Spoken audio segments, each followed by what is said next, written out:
Hey guys, welcome to the clubhouse. I'm Billy Jackson, and today's review is gonna be on The Black Phone 2. Okay, now, here we are, spooky season, October, we get a good horror movie. I'm ready for it. I saw the first Black Phone years ago when it came out. I liked it, didn't think it was fantastic or anything, but I did like the premise and thought it was pretty original. And now we are here, years later, and I did not think we were going to get a Black Phone 2, honestly. Now, I'm going to spoil a little bit from Black Phone 1, but, how could they go from what happened at the end of that movie with, the grabber is the name of the, serial killer that's killing kids and stuff, but he dies at the end of that movie. So how do you go from that to this? And now the reviews have started coming out, and people are liking it, not loving it, but they like the movie. No one's really hating on it. I mean, there's a little divisiveness, but not a lot. I mean, pretty much people are agreeing that they really like this movie. So it got me excited to watch it, because like I said, I didn't think this movie was going to happen. And was it any good? Yes! I thought this was a very good, solid sequel to Black Phone, the original Black Phone. Now, I do have a couple of problems with it. Not big ones, not enough for me to say for you not to go out to the theater and watch it. I think it's a good, spooky season movie to go see. But I was, trepidatious on how this storyline was going to go, considering what happened at the end of the first movie. And I have to tell you, I liked what they did and the direction that they're going. I'm not going to spoil anything for this movie, but I will spoil little things for the original movie.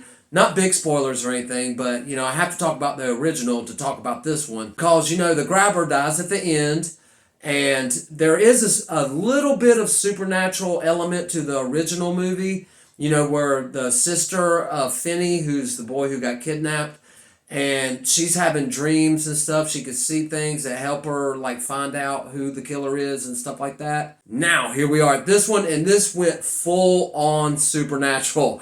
Now in this one there's a lot of supernatural and a little bit of reality. But I'm okay with that. That just means that they just took it a step further.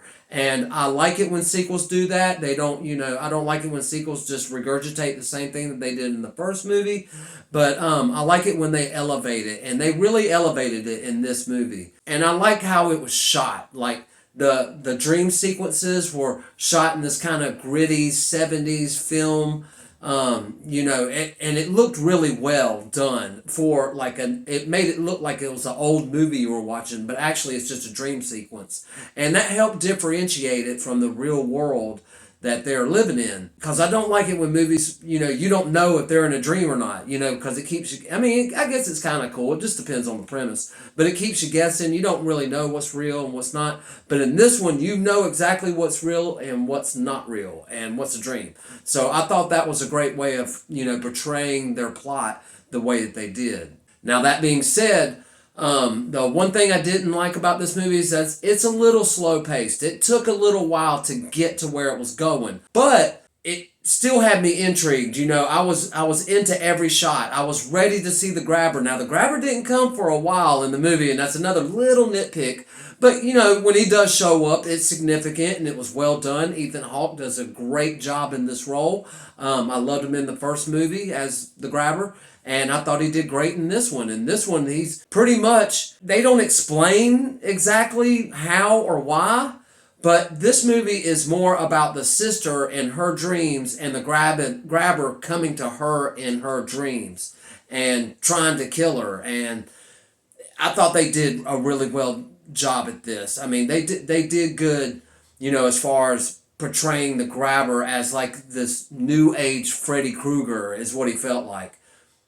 Now, there was one thing I was kind of confusing about this premise was that in the dream, when he's doing something, even, if he's grabbing the girl or throwing her around in real life, she's like being lifted up in the air and spun around like he's actually a ghost or a demon. It's not actually happening in her dream. It's actually happening in a, a parallel universe where you just can't see him, but everybody else can see her flying around the room and stuff like that. So that did leave me with some questions, and that question never got answered. I'm just assuming that he's a physical ghost or a demon, because he does talk about going to hell, and I thought that was really interesting. That how he described hell, I thought was really interesting. But anyway, I think it was a solid sequel, guys, and I think you should go out and watch it. Like I said, it's a little slow paced, and it doesn't really explain a lot, but it was fun to watch. It was a great, thriller, great horror movie. Not a lot of gore, but enough to keep me satisfied.